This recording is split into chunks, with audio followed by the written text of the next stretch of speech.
That was a very satisfying. It's like the Modelo. Yeah. Yeah.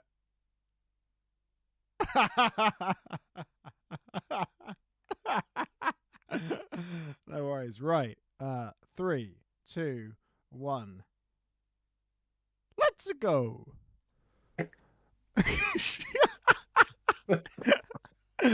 It's the fan phone in. Good evening, everyone. Yeah, just made Ryman laugh off camera, but I don't know if you can all hear it. I have no idea what I'm doing with these live streams anymore.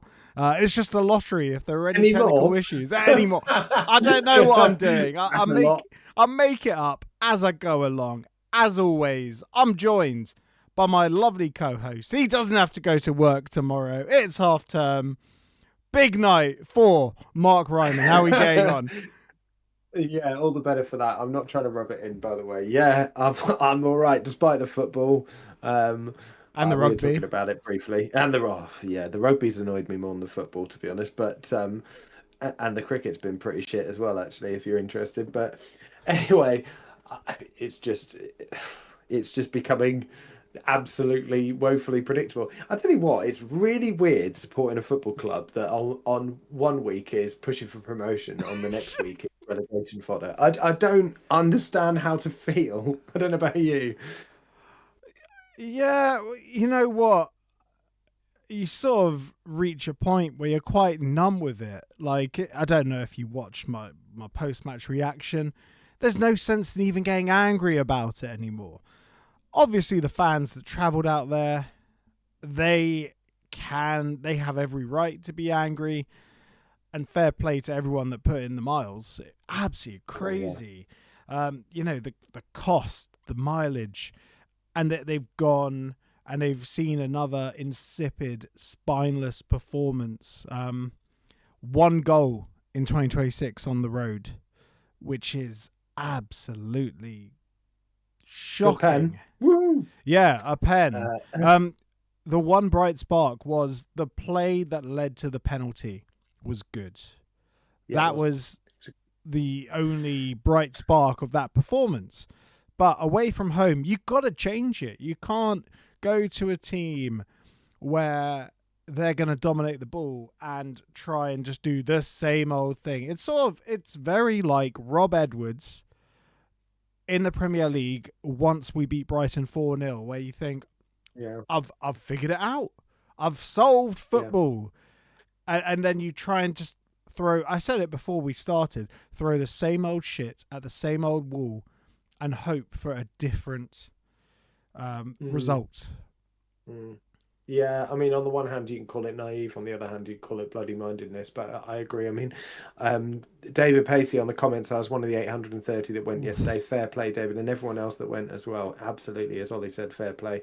I can cope with losing to a superior team. Cardiff were impressive, and they were well deserving of the win. They looked streets ahead of us, but we didn't really turn up. No, disappointed, but entirely avoidable to come away with. Now, yeah, I mean, for me, as you said, it's doing the same thing again. But you know, just there's a couple of things that just grate at me. I wouldn't say I'm angry because, as you say, it's sort of we're way beyond that point now. What's the 7 stages of grief? I think we're on acceptance by now. Surely it's been 2 years, but you know, in terms of, I said I think I left a voice note on our WhatsApp, and it's just what frustrates me is that, you know, we're asking players without huge technical ability to take huge amounts of risks in our own third of the pitch against a team that are pressing high. And why are we doing that to ourselves, particularly when we've got Devante Cole up front? We now have a target man to play the second balls. And by the way, every time we did, you know, we looked much more of a threat. We did manage to. I thought Devante Cole was okay, and I thought Al Hamidi, when he came on, was pretty good as well. In a pretty thankless task. But you know, why are we expecting Mads, Mengi, Joe Johnson when they've surrounded? We're passing it out to the wing to Joe Johnson when he's surrounded by 3 Cardiff players. Well, he's going to lose the ball, and if he doesn't lose the ball, the best case scenario is it goes back to Keeley and he kicks it long anyway. Yeah. So kick it long. I mean, it feels bloody obvious, and yet we still keep doing it, and we get away with it at home because teams don't put us under the same amount of pressure. Uh, you know, it's as simple as that. I mean, Cardiff were better than us all over the pitch, absolutely no doubt. And I They think did even their if we had gone, homework. They did their was homework, and they knew essentially Casey Palmer was the link to everything. yeah, Mark and him they out the just game, and absolutely boom. exactly. They swarmed as soon as we made that first pass out of defence. They were swarmed in on us. Whoever it was that received it, but usually, as you say, it was Casey Palmer, and obviously that led to their second goal. Which, you know, from his point of view, he should do a lot better. Don't get me wrong, he should do. But you know, tactically, it just feels utterly naive. I saw a few people on X talk about the fact that, you know, why are we playing that midfield away from home? And I guess there's definitely a point there. You know, why we're playing Clark, Palmer, and was it Richards in the other position? Yeah, Richards in and the midfield? Kajua. Sorry. That's right, yeah. So, but why are we playing that attacking midfield away against the league leaders without any kind of Yeah. defensive cover? Which, you know, that's an absolutely fair argument. I won't say that when I saw the starting lineup, I was disappointed to see the same team, but it's a fair point. But I mean, on top of that, you have got players underperforming compared to where they were. I mean, Clark for me again just didn't look as secure on the ball as he has done. His first touch let him down a few times. We're making panic passes when we're put under any form of pressure. We pass the ball out. Mengi did it a couple of times. He just kicked the ball straight out because he felt under pressure, didn't know where to put it. You know, there's none of the composure that you see at home. We're able to pass through players. That move you referred to that put Izzy Jones clean through was the one time where that didn't happen really. I think in the entire game, apart from maybe in the second half where they just let us play around in their midfield and just sat back a little bit more.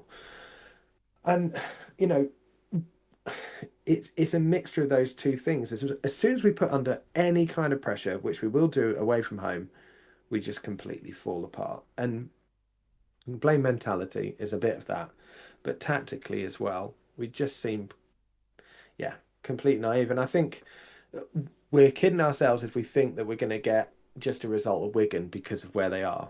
You know, they've just got rid of them. We're classic. They've got rid of their manager just before they play us. Love that.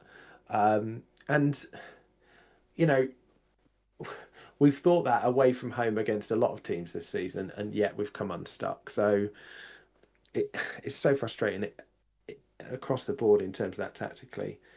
Just positionally, sorry to keep moaning, just one more thing, and then please join in, by the way. Like, feel free to have your moan, everybody. Join in, get on the chat. But just positionally, you know, Mads Anderson, I thought, was fine when he's heading the ball from long balls, as was Mengi. But as soon as, like, there's a set piece or anyone puts the ball in our box, we seem to have absolutely no idea. Like, we've never done any training on marking. It was when they were running at us. When they were running at us, it looked like panic. Like, yeah, like no one knows who's there. Like, exactly. Mads running one way, Mengi running another way, everyone just backing off. Panic. Shocking. Well, that was their third goal, wasn't it? Just back off. Perry smashes a brilliant finish into the top corner, but was given all the time in the world to do so. Their first goal was an absolute bloody disgrace. It's worse than a training exercise, because in a training exercise you actually have somebody mark the bloke, and he was left. There's every defender and midfielder in the box, and yet we left Joe Colwell completely open. Anyway, that was my moan. We got someone in the green room, so should we get someone else's viewpoint rather than mine about it? Yeah, we absolutely can. Right. I'm just sorting out the name. I hope I've done a good job with this. Right. Just before we get this person in, a big part of it, like with the team selection, and with Jack saying before the game, in the pre-match saying we're as good as Cardiff footballing wise. Well, we're not, and he picks a team to try and show that, but we just got out-footballed significantly. That's pretty much it, really. And before we bring in this guy, the Grimter bringing the vibes. Wigan will beat us 1-0, no question. and yeah, Phil C LTFC, because Jack said pre-match we're as good as Cardiff, so why wouldn't he play an attacking side? There you go. Nail on the head. Yeah. Trunky123. Stupid Cardiff comment. were/are a far better team. While they were investing in their youth and completely rebuilt, we brought in Jerry Yates. Yeah, but you form your opinions on the youth myth, and I'll say what Luton Town fan says here. Last 7 games at home, 2.43 points per game, and the damning stat: last 7 games away, 0.14 points per game. I'm surprised it's not 0.0. Yeah, I mean, my bit about the myth, the youth myth about Cardiff is, yes, they've got some young players coming through and they've done very well. Brian Barry Murphy's done a great job with the squad as well. But let's not get it wrong. They've kept their top players from the Championship going down, and they've invested really, really heavily in their squad. Now, you might argue that we should have done the same. That's a different argument for me. But, they're paying, I think Gabe Osho is up there as easily, I think, the highest earner in the league. So I don't buy that it's all youth players. These are mostly experienced Championship players that have done very well. There's no jealousy there in terms of me saying it, but I don't buy the fact that they've just got a load of youth players and managed to got them playing the football they have, because it's not true. Most of their players are well experienced top end players from the Championship. Yeah, no, you're right. You're absolutely right. Right, we got a caller. Reminder, I'll put the call link in the chat. If you want to call in, please do. You can jump on after this person that we have here. I'm sorry, mate. I don't actually know your name, so I have put you down as Data Donkey. That's nice of you. Yeah. Hello. What's your name? Where'd you come from? Channeling my inner Cilla Black. Hello. Hello. Oh. Can't really hear you. Yeah, not sure what's going on there. It sounds like background noise. I don't know whether there's a mic or anything else like that, but yeah. If you've got headphones, can you connect them? Should we? Do you want me to go through some of the comments while we're waiting for this guy? See if he Yes, connects? we can. Okay, let's do it. Let's have a look. Yeah, you mentioned the last 7 away games, so I went into that. Hello, Ollie. Hello, Mark, and hello, Hatters fans everywhere, especially to both of you in the Digiverse. I'm Baker, led by Donkeys, and yes, I'm talking to you from the digital dugout. Yeah, I think we'll take it out. I'm not sure what that was. Weird Stephen Hawking there. Okay, that was interesting. Okay, right. Yeah, okay, fair enough. that was very inventive. Fair play. Fair play. Good, yeah. Yeah, very good. Very good. Well, but look, we've got Pete coming on in a second, but what have we got here? Yeah, the away stat is crazy. It was nice of Osho to head over to the Travelling Newt supporters at the end. Yeah, if you did, that was nice. Great. Yeah, I think it was him and Jordan Clark. They were the only two. Yeah, well, yeah. The only 2 players that would have been clapped off, I guess.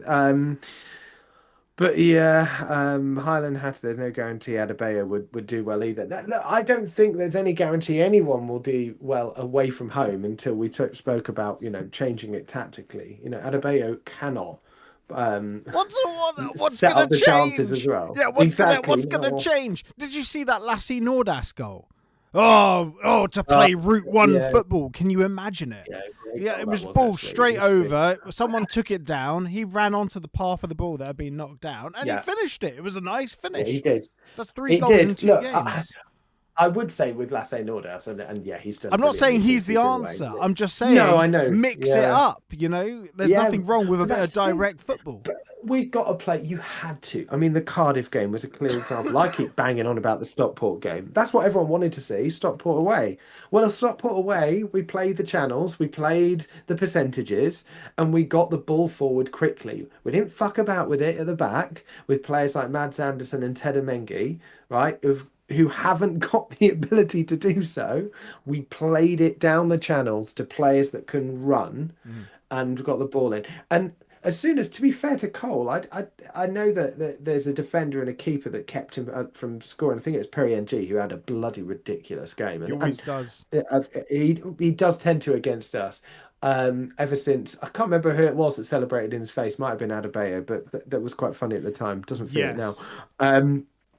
Anyway, it was in our promotion season, wasn't it? But anyway, I think his header at the back. I thought finally when Morris came on, we had a player that was going to run at them, and we started to play that more. But it just seemed so obvious to do it from the start. Anyway. Never mind. Right, should we get Pete on and hear let's his bring Pete I'm on assuming- for his perfect analysis. Do better of than the last caller, situation. Pete. Hi, mate. How you doing? All right? Yeah, not bad, doing mate. all right. How are you doing? Well, it was great midweek, wasn't it? No game, brilliant, absolutely brilliant. Had a brilliant Did enjoy week. midweek. Yeah, it was lovely actually. Yeah. And then we got to Saturday. It's never a good start to your weekend when you have to drive over the Severn Bridge, is it? The only saving grace is that it doesn't cost you £7.50 for the pleasure anymore, does it? No. But it's funny. When I was in the armed forces, I was based down in South Wales for quite a period of time, and it always used to make me laugh when you got over the bridge and saw the sign "Welcome to Wales," because for about 2 years, someone had very artistically spray painted bollocks in black paint underneath the dragon. It was brilliant. That must have been the highlight of the day. Yeah, but I mean, let's talk about the game. I mean, you can't just say, well, it was Cardiff and they're the best side in the league, because that don't really wash, does it? I mean, the setup and the game management was all wrong.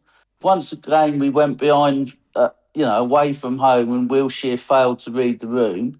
I mean, playing one up front against a team who love attacking is inviting trouble to your door. And, we stood off them the whole of the first half, and consequently it was like the Alamo, wasn't it? I mean, you need to be brave and take calculated risks. Cautious people rarely achieve great things. And I'm afraid we're far too cautious. The first half, Turnbull and Robertson were dictating the pace and the shape of the game. I mean, they were making the new Ross Barkley look very ordinary. And I knew that would happen. We've all been bigging Palmer up. And to be quite honest, Turnbull, Robertson, Colwill, NG, I mean, they were poles apart. There was no press on the ball whatsoever. A blind man could see that we needed two defensive midfielders to sit in front of the back four to plug the holes, because Colwell and NG were drifting into those areas all of the first half. I mean, it was crying out for a tactical change. Maybe take Richards off, bring Saville on, play two in front of the back four. But he just didn't do it. He stands there like a lost schoolboy when we're behind. And to wait until half time and then bring on a player with no pace in El Hamady, I don't know what he was thinking. I mean, at one point, I don't know whether you saw it in the second half, we played a lovely ball through, and it was a foot race between Osho and El Hamady. Osho was on the wrong side, and he still got round El Hamady and took the ball off his feet. I mean, it was terrible. And again, 77 minutes I've got here. Cardiff lose possession in the middle of the park. We play Van der Berg in. He takes a heavy touch and the chance goes begging. But what was interesting about that passage of play was, if you look at that again, Cardiff managed to get 7 players back in defensive positions from where they lost possession of the ball. I mean, we just don't do that, do we? No, and it's like when we do attack, we attack so slowly. It's almost as if we're saying, go on, get your shape back. Get your shape back. Let us try and break you down, please, instead of just trying to go through them as quickly as possible and take advantage of the situation. It's almost as if we want to make it harder for ourselves every time. We've been here so many times, haven't we? And we keep saying the same things. We can all see it. The only bloke that can't see it is the bloke stood on the touchline in his overcoat. You need flair players who can change games with one sort of second of brilliance, but you also need players who can go to war for you, and we don't seem to have those. I mean, if you look at the good sides, even the Arsenal Invincibles, for example, they had people like Omri and Perez who could create magic moments, but Then they had hod carriers like Vieira, Keown, Parler, players who could be horrible. And nobody was being horrible in that game. Nobody. You know, it's the same old story, wasn't it? Yeah. Exactly that. I think that one of the things on quick balls really interesting. It wasn't the last game that Jack Wilshere's won away from home, but it wouldn't have been long after. It would have been his second game in charge, right? Northampton away. Was his second game in charge Northampton away? I think it was. But the goal in that game, I think it was Lamine Fanny that scored it, was quick ball to the wing, straight over, first time cross, low, player gets in at the front post, puts it in the back of the net. Boom, boom, boom, goal. And that is how you have to play away from home. As you said, Pete, you know, we're allowing teams to get back at us. We've got the players and the pace to be able to make those runs and moves. And we've done it before and under this manager as well. That's the most frustrating thing is that but if this one up front isn't working, and clearly it's not, then, you know, go and attack these sides away from home because we're getting fuck all from the games anyway. So just go and play two up front and let's have a go. You know, because, you know, nothing's changing, is it? It's the first sign of madness, isn't it? Continually doing the things that are getting you no results. That's our biggest frustration with our last two managers was exactly that ethos that they wouldn't change it, whether it's the back five with Bloomfield or the consistently inconsistent playing players out of position of Rob Edwards. It's the same problem. I've said it loads of times as well. Horses for courses. You know, absolutely. Yeah, there's a reason why different horses, you know, run on different surfaces. You can't take the same team that, you know, had that absolute blinder against Bradford's and then play them against Cardiff, who are going to absolutely dominate the ball, overload you on the flanks and then just run at you through the middle of the park because they knew exactly to target Casey Palmer. You've got to do it differently. As you said, have two in midfield sitting in front of the back four. Like, and Casey Palmer, I don't know if you watched it very, very closely. He was like a lost child for like almost the entirety of that game. He was appearing in the 10. He was back. The ball was going to him from goal kicks. It was like he had no idea what he should be doing there. And that's where having Saville next to him would have benefited. Yeah, that was a game made for Saville. Even if he didn't fancy him at the start, within 15 minutes, he should have been able to look at the pictures and say, we need to get another body in front of the back four because, you know, that Turnbull's a good player. I've seen him a few times now and he is a decent player. And if you let him play and Colwell and that NG and they're all drifting into those little pockets of space, you know, just sort of in front of the back four, they're going to punish you. And unfortunately, Wilshere just doesn't read it. You know, I mean, the supreme optimists will say, well, we've got that one out of the way now, put it in a box, shut the lid, and let's concentrate on the next four games because they are all winnable games. It's three of the bottom four that we play. Absolutely. And someone is going to go on a run now, you know, let's hope it's us, but you just can't see it, can you? Because someone's going to hit a run of form when they put 4 or 5 results together and it's going to catapult them up that division. You know, the closer we get to May, the more I'm beginning to think that there may be something on this Bolton away game at the end of the season. You know, classic Luton, to be fair, Pete, wouldn't it? We said this, I think, in the last time. I mean, obviously not last week because I was off sick, but we talked about the fact that we just never finish seasons with nothing to play for. I think that Nathan Jones' first full season in the Championship being the exception, there will be something on it because Luton Town love to give you hope before they destroy it. And the last season. Oh, we'll absolutely go for a run, won't we? Like last year, you know, we won 3 in a row, or 4 in a row, and we just needed a draw against West Brom, and then we choke.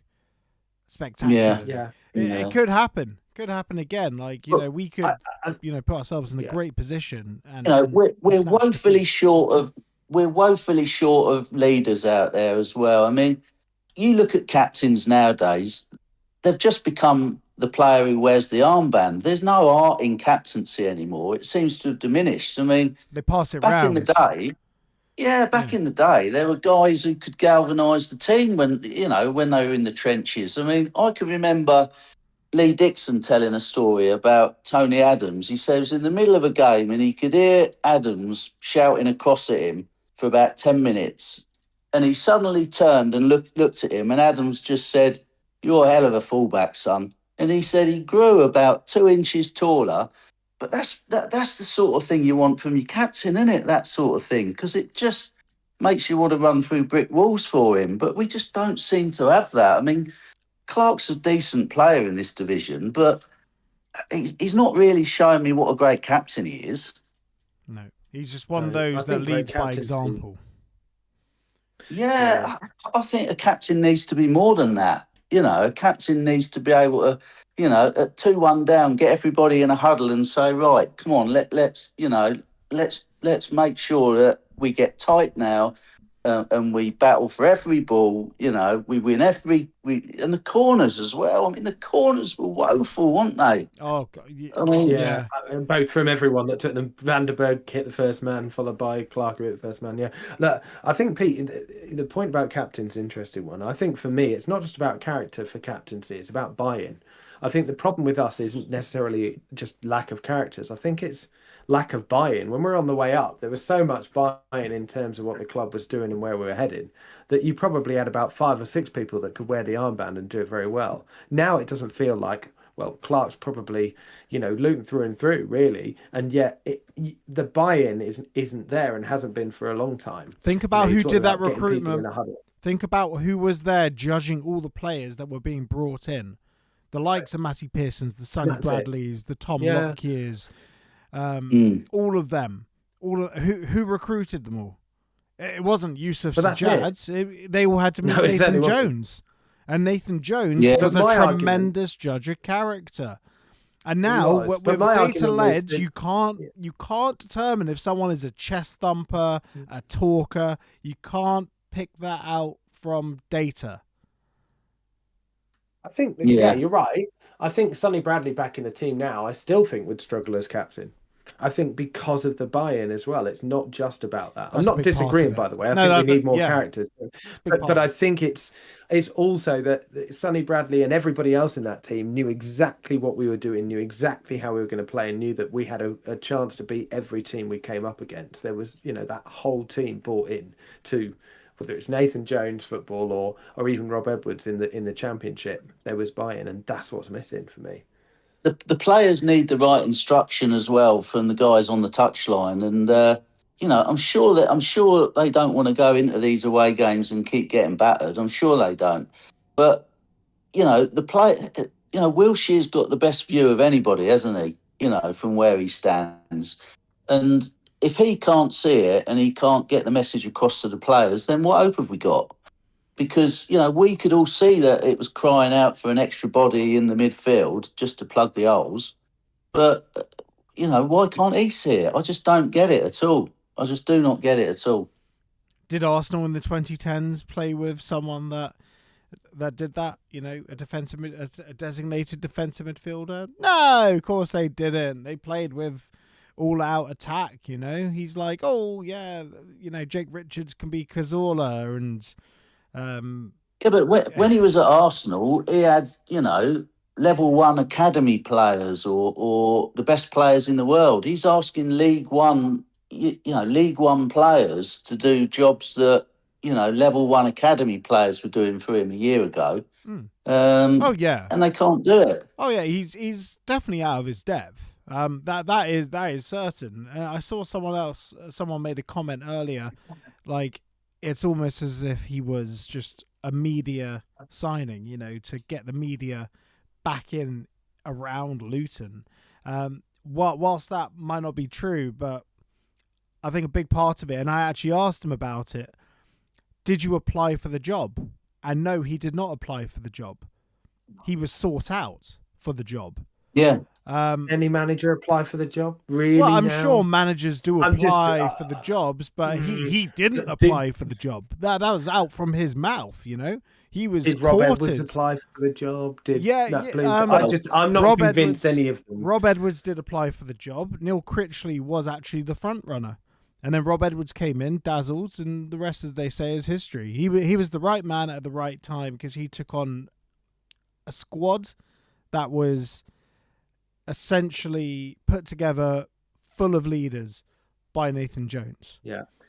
So he was the right man at the right time. Just Here's a comment. Fair enough. Jack Wilshere just doesn't get the league at all and is genuinely one of the slowest learners I think I've seen at Luton Town. But the thing is, Ollie, I watched a 4-minute reel this morning of Jack Wilshere playing for Arsenal, and he used to put in some crunching tackles. Yeah, his ankles. You know, that.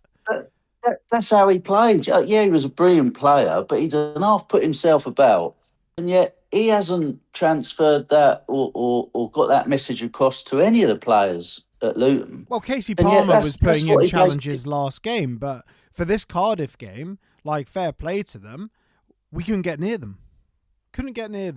And you know, a lot of the time, once Casey Palmer was dispossessed or they managed to pass around Casey Palmer, we were talking about this before, weren't we, Ryman? They were often just running straight at Mads and Mengi, who were like scattering, like, oh my God, what the hell are we going to do?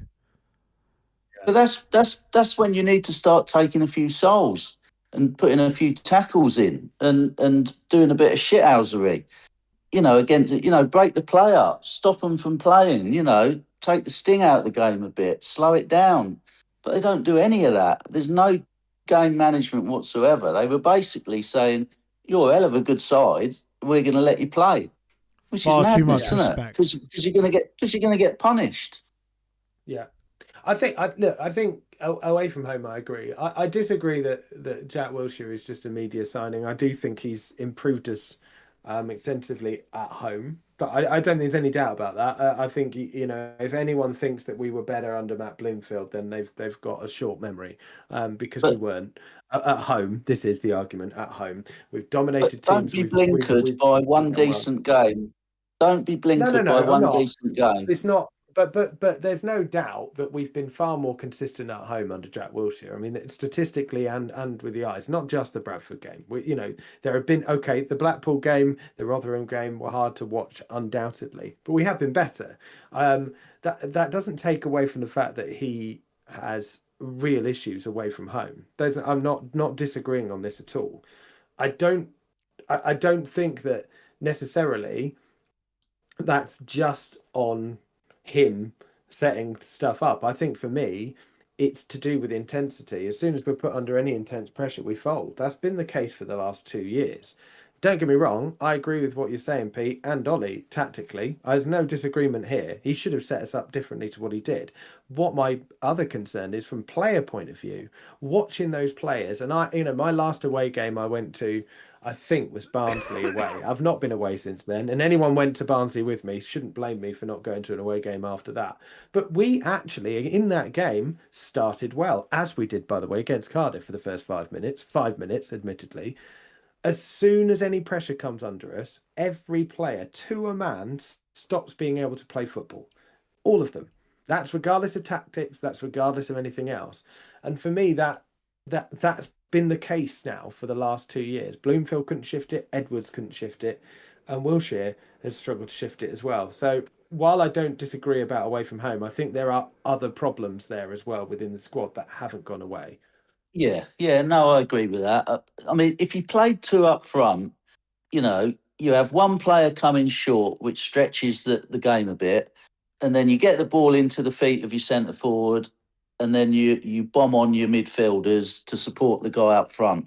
I mean, it's basic stuff we were doing in Sunday League stuff. You know, two up front gives you far more option going forward, doesn't it? You know, you can stretch the play, you can get into little pockets of space, but playing one up front, I mean, you could see as well, Devante Cole was having to come short. All right, he came short, put in a beautiful turn, put a lovely ball into Jones, and we got something from it. But that doesn't happen very often. I mean, it got us back in the game, but even at 1-1, you could see that there was no way we were going to go on and win that game. No. I agree about 2 up top. I mean, we've got too many strikers for us not to play 2 up top. They all apparently play better as a 2 anyway. I not just from the eye test and watching it tactically. I think Devante Cole came out and talked about it with Port Vale that he plays better as a 2.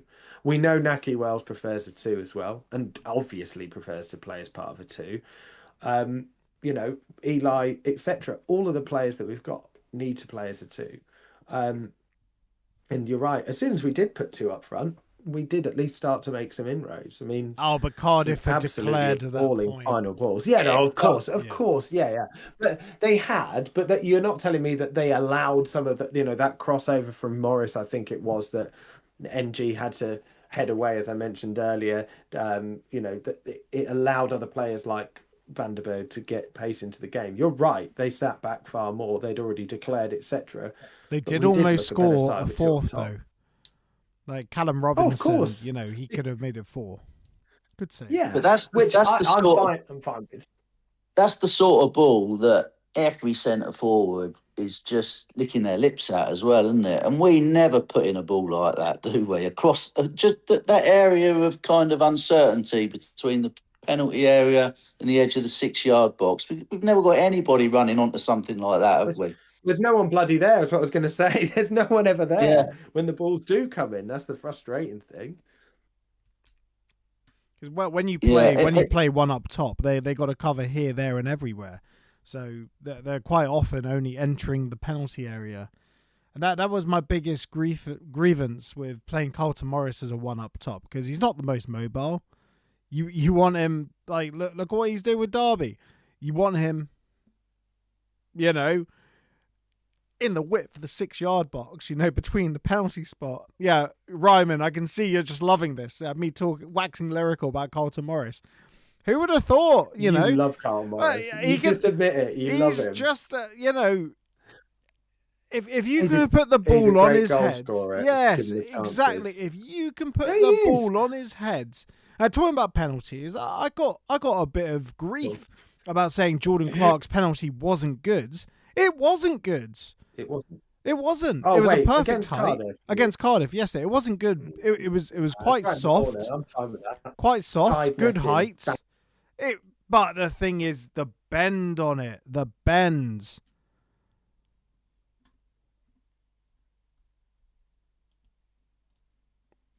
Last one that he took, he clearly learnt that he needed to either hit it with conviction or stop that stupid stuttering run up, which he did both. The goalkeeper did go the right way, which, he hit the last 3 penalties that way, so he's probably going to go the right way. But it was certainly better than the last one, and he scored it. That's the least issue I've got. But hit it the other side. Hit it the other side, says bending towards the keeper. I mean, look at two of the best penalty takers in the last 20 years, Matt Lattis and Shearer.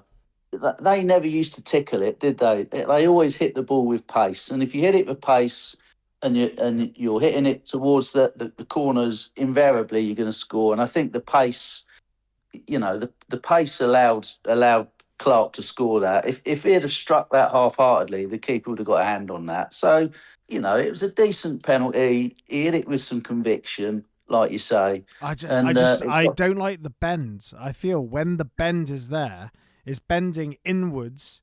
Not inwards, it's bending outwards to the side netting, but it's actually closer to the goalkeeper. If you can understand what I'm saying, like I'm not making my point very convincingly. It's sort of like, you're bending it into the corner, but you're actually putting it closer to the goalkeeper. Whereas if you put it down the other side, you're keeping it as far away from the goalkeeper as possible. If you're like bending it into the goal rather than bending it away from the goal. I bet every Luton fan watching that in the ground or on the telly yesterday was watching that with their foot in their mouth, thinking he's going to miss this. I can't think of a season. The moment they gave it, I was like, right. I can't think of a season where we've missed this many penalties. Clark's missed. Wells That's has been missed shocking, isn't 2. Yates has missed 1. And to be honest, When Eli used to take them, we missed a few. Before Carlton joined us, I think that season, I remember, like, it changed around quite a bit, didn't it? It was that when Naismith took the penalty off him at one game. Hilton But was you're right, reliable it's until he simple. wasn't. He just yeah, went I was gonna one say, Panenka too Well, many. yeah. He started to Yeah. try and get a bit flash with it with the Panenkas, didn't he? Yeah, and I think Yeah, after for that a cocky Wimbledon, striker. I think it was after that Wimbledon penalty. I think he was swiftly taken off penalties. Still won the game. Yeah. Won the game. And there was James Collins, and Christ, James that was Collins, awful. for all the penalties that James Collins scored, I don't think he was such a good penalty taker. The amount of times he double hit the penalty. He didn't know where the hell it was going. He didn't know where the hell it was going. Yeah. Yeah, but he hit them It was hard. the one that kept us up, wasn't it, as well? Nodded over. He fell over while he took it. Exactly. Like the amount of time, I lost count of the amount of times he double hit the penalty.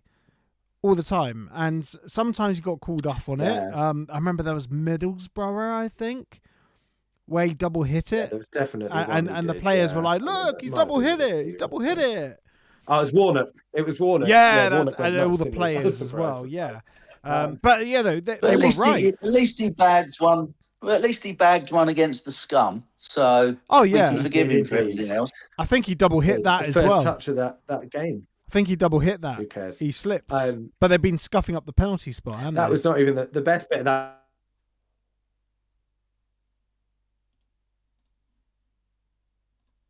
It was still one of my favourite things that's ever happened at Kenilworth Road. But yeah, I mean, look, we're missing that kind of confident, informed striker, aren't we? That can do it. But we're not servicing our strikers. Hard, these could be the most informed strikers on the face of the planet. We're not creating any chances for them. That's the problem. I still think we're weak up front. You know, I just mean in penalties. Yeah, but just talking about the forward line, I just think that's a weakness. I don't think we've got a prolific. You know, even if we had a striker that could score 10, 12 goals in a season, but we haven't got that. I think the problem is that we've got strikers who are out of form before they came to us a lot of the time, haven't we? I mean, Al Hamadi's a case in point. I think he's a really good player, by the way. I do think he will be a good player. But Luton Town Football Club is not the place to find your form. And he struggled for form before he got injured for Ipswich. I don't know whether you watched the cup game that he missed an absolute sitter for them before he came to us. And that's the problem. You can argue most of the people there. I mean, Eli's going to be another one. His last game, I think, was Leeds, and he had a good game. That was a little while ago now, but generally speaking, last season he was woefully out of form. Miss a trick? Did we miss a trick by not bringing Andre Gray back? I know he's 34, but he knows where the goal is. No. I think the fact that he's gone to Port Vale tells you everything, really. Yeah, I don't think he'd even a 25-year-old Andre Gray wouldn't be able to affect our team in a positive way. You could put Erling Haaland up top. He wouldn't. He'd struggle to score as well. We just don't create the chances. We don't. Yeah. Yeah, like we're not pace and power, and he's lost his pace. Yeah, like we don't progress the ball fast up the pitch enough. I think we did a little bit of that in Bradford. We did progress the ball, but it's all about having the ball. And I do think we'll be all right against teams that let us have the ball. But the problem is, if they've done their homework, they'll know. Like Cardiff, you just got to target Casey Palmer, press high on Casey Palmer, win the ball back off Casey Palmer. And then there's no safety net. If you win the ball back from Casey Palmer, you're running directly at Mads Anderson and Ted Mengi, who are going to absolutely shit their pants. Yeah. We'll know exactly where we are come 10 o'clock on Wednesday night because, Wigan are in disarray. They're out of form, no manager. What a great opportunity to go up there, bag 3 points, and then, kickstart us for the next 2 or 3 games. If we come away from that with nothing, then I think, and we've been saying it for weeks, season's over, and then we win at home and we're all right again. But if we lose away at Wigan, I think that is it. You can draw a line under it. Yeah, so it's Wigan, then Burton at home. I'm not counting the Virtue because we're playing Plymouth. I feel so bad for Plymouth having to come to us. So it's Burton, not Doncaster, Port Vale, and then Reading, who are now above us. So Port Vale, Burton, Wigan, 3 of the bottom 4. I think I said it before. Yeah, it's essentially you need 9 points minimum. 9 points minimum. Well, worst case, you've got to get 6 out of 9 there, haven't you? Worst case scenario. No, I'm not even talking about the. If you want to go, if you want to get playoffs, yeah, it's got to be 9 out of 9 there. Huddersfield had a tough game last game, and we got they lost, and obviously that's good news for us. But I think they've got a much easier fixture on Tuesday night. I can't remember who they play. But I think it is on paper at least, a much easier game. I'll find out in a minute. But, they're going to have a much easier run in now. So, yeah. And, well, look, I mean, the simple fact they got Doncaster is we can't beat those. That's it. Yeah, that's who it is. If we can't beat those teams, regardless of whether it's home or away, then it doesn't really matter. I mean, even just playing, being awkward about it, even if we did make the playoffs, we're not getting to Wembley if we can't play away from home. No. So I've got my hotel booked. You can't say that. Yeah, just like the Sunderland fans did. Yeah, that worked out well, didn't it? And can we please not wear that fucking green kit on Wednesday night? Oh, but the trees, Pete! God. We need to plant the trees, Pete! I hate that kit. The trees aren't going to plant themselves.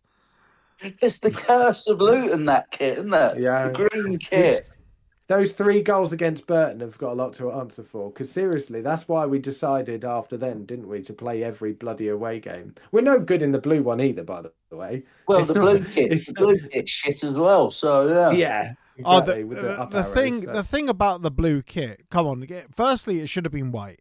Like if you're gonna do the whole green shtick for the the virtue signalling. And the let's plant trees. We're so sustainable. Our shirts are made with recycled shirts. Huzzah! The blue shirt pisses me off because if you look at the design, it's got arrows that are going up, which is far too on the nose. Firstly, it's a shit design, and secondly, you can't have arrows going up because it sort of references the whole we're going up. Straight back up again. It's a load of bollocks. It really is. It looks like it's been designed in a school by school kids for a competition. And, Andrew, age 14 and a half, has won it. Yeah. That's what it looks like. I don't get with it. I mean, I don't want to harp on about kits too much, but what I don't get is that you'll see on X or other social media, a random fan goes and makes a kit on one of those like free websites you can do, and they're always 10 times better than the stuff that we get served up during the season. You just think, you go on there. One of the best, one of the best always shirts. Gets me every time. One of the best shirts I've seen was actually made by Luton Town fans, who's in the chat. He put on the Discord. It was a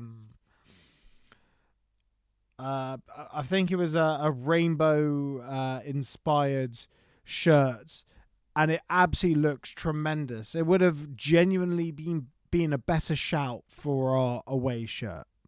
I'll see if I can get that picture. I'll someone on the Discord put it to the top, and I'll share it on social media for those who are watching. I'll stick it up there, but genuinely it's the best one. But summarising it, Luton Town fans have just said, Reflow, the company focused on sustainability, they're based in Dubai, the home of modern slavery. But you know what they have in Dubai? Yeah. No taxes! So fair play, Dubai. Fair play to Reflow. It's all a load of bollocks. I mean, it's all virtue signaling. The training kit looks rubbish as well, doesn't it? When you see the training kit, I mean, it just looks cheap and tacky.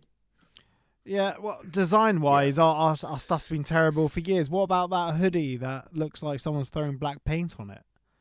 or the That's my favourite. or the shirt that was the jumper. That is an or absolute the piss shirt. take. That is literally a snapshot of the Wikipedia description of Luton Town Football Club. It's like someone's just thrown it in a tombola of shit and I mean just picked it out and be like, oh yeah, that'll do. People will buy anything, won't they?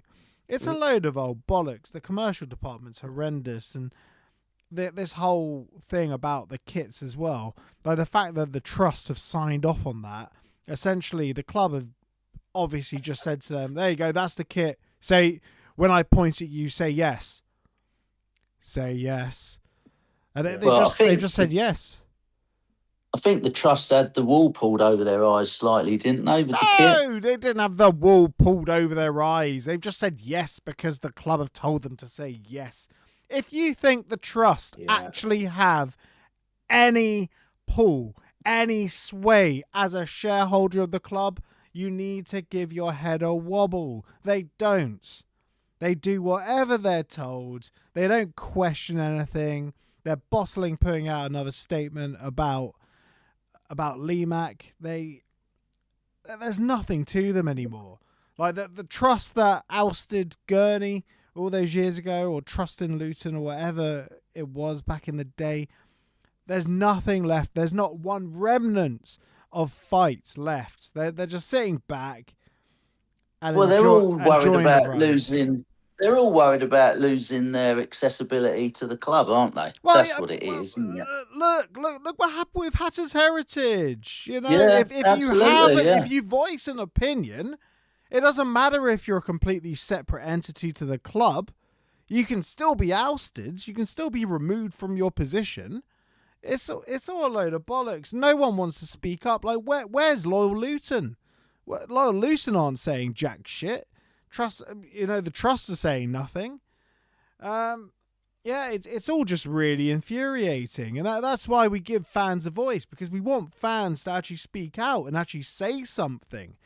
But people are just scared of having their season tickets taken away, or losing their accessibility to the club, or their positions on high councils and all that bollocks. It is what it is. It genuinely is. It's very frustrating. I was having a chat to someone on the way to the game. I can't remember which game. Oh, Blackpool at home, and saying the same thing. I mean, look, support stuff. I mean, look, I think the LTST podcast does a decent job, and I get on well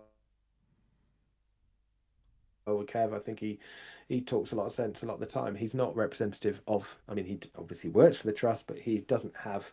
He's not the chairman. He doesn't have the say. And the point of a trust is to hold clubs to account, right? That is the entire point of the trust in the first place. And without the trust, or as Ollie mentioned, in whenever it was 2006, 2007, then our club probably wouldn't have existed. And yet, it's now become just another arm of Luton Town FC 2020, and therefore. There's no point in it. They'll critique the performances. They're not critiquing the operations of the club at all. No, they're not. I mean, James Cunliffe is the proverbial fence sitter, isn't he? Oh, splinters galore. He is. I think Kev has spoken out. Kev has spoken out on occasion until he got slapped on the wrist for doing but he won't speak out about it anymore. But that's not. His analysis of games is the best I've seen. But he will not speak out about what's going on at the club. He did it once, a couple of weeks ago, but no more. He won't do it again.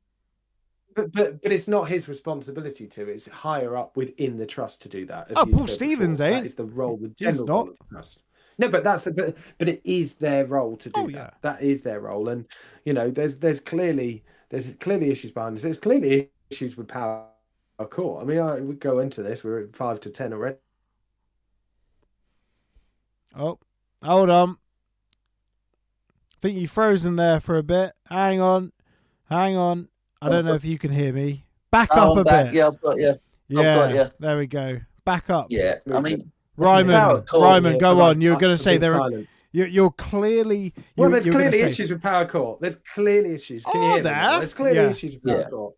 I mean, well, obviously, I mean, it doesn't take anyone. You don't even need a drone to see that. There's one piling rig, half the amount of piling rigs that are at the stage, which is a tenth of the size of the site. There's no Limac stuff there. You can see online, if you care to look, what Limac have done to Barcelona's new stadium. Clearly, there are issues within them, regardless of everything else. And you know, there's nothing on that. There's no feedback from that. There's no, you know, so the whole thing, the whole stick that Sweet has is that, yes, it's a bit of pain now on the pitch for this big shiny project that we've got as Powered Court. And you know, we're all going to have to be patient for that. Well, if that's going down the shitter, then there definitely needs to be some communication there, because there isn't. And there needs to be an if there's not from the inquiry. club, Not communication. it needs to come from the trust. There needs to be an inquiry, like an independent inquiry, not the trust, because the trust will just look where they're told to look. And if there is something absolutely damning that's out there, the trust won't bring it to light. The trust won't do anything about it because the trust are shit scared. Remember, they are a shareholder in this as well. I mean, we were told, last year that there'd be spades in the ground in June last year? I mean, yeah. we're 8 months on now, and you know, there's nothing, is there? Really? Yeah, the piling rig was moving the other day, but I mean, there's one piling rig. I don't know how long it takes to build a stadium. 18 months? 18 months, maybe? I don't know. So if they're still sticking to we'll be in there in 2028, then they've got to start getting a wriggle on, haven't they? Yeah, it's not going to happen. There is no chance in hell. The fans don't really give a shit about that at the moment. There's more pressing matters on the pitch, aren't there? You know, because like I said last week, the fans live in the now moment.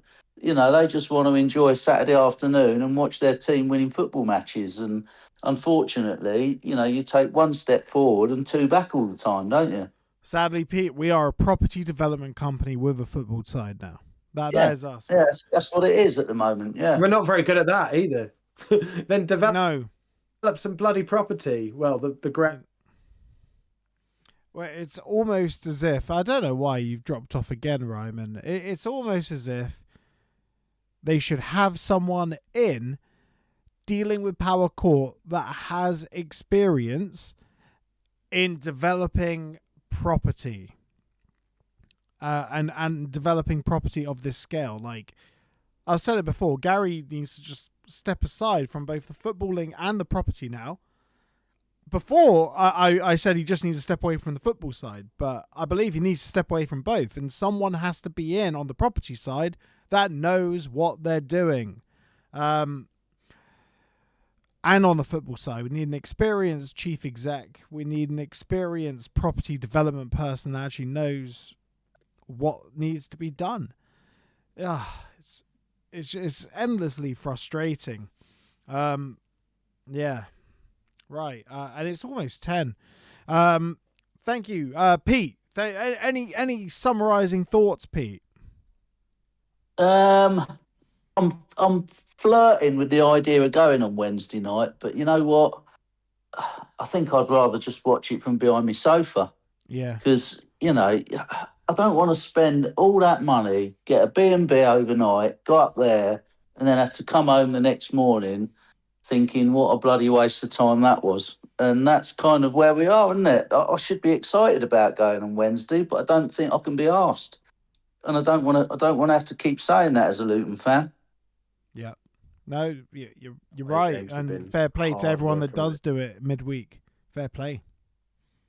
Brutal. But yeah, you know, like we say, the next 3 games are definitive games. And I think, you know, if we're going to be one of the sides that are forcing our way into the top 6, it's now or never, isn't it? We've said it for the last few weeks, but it really is now or never. So, you know, we'll get behind them again, and then we'll probably have the same conversation next week. But, you know, let's see where we are in 7 days' time.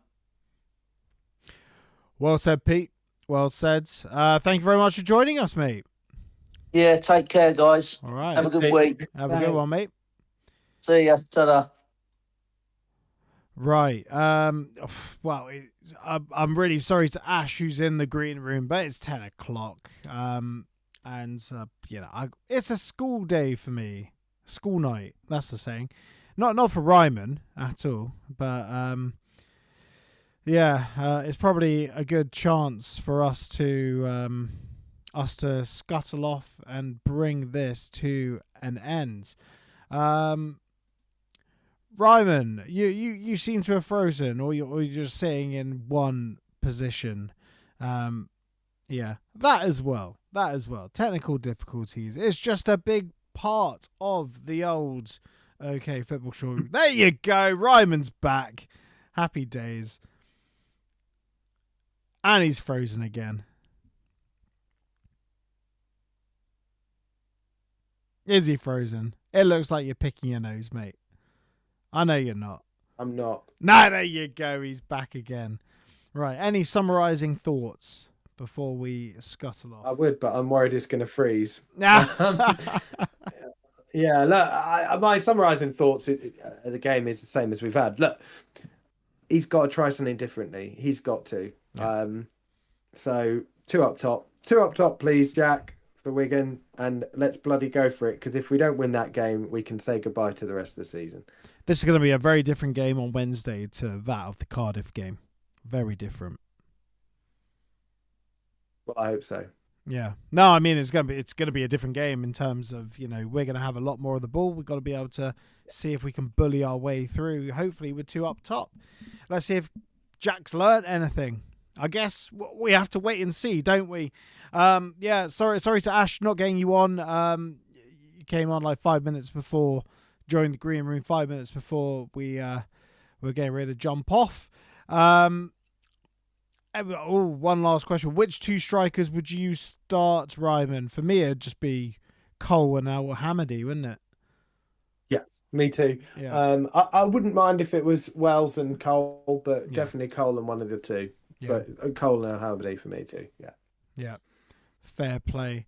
Right. Well, thank you all for watching live. Thank you for your comments. And thank you to everyone watching this back as well, or listening on Apple or Spotify. We hope you all have a very happy Monday. And most importantly, come on, you Hatters.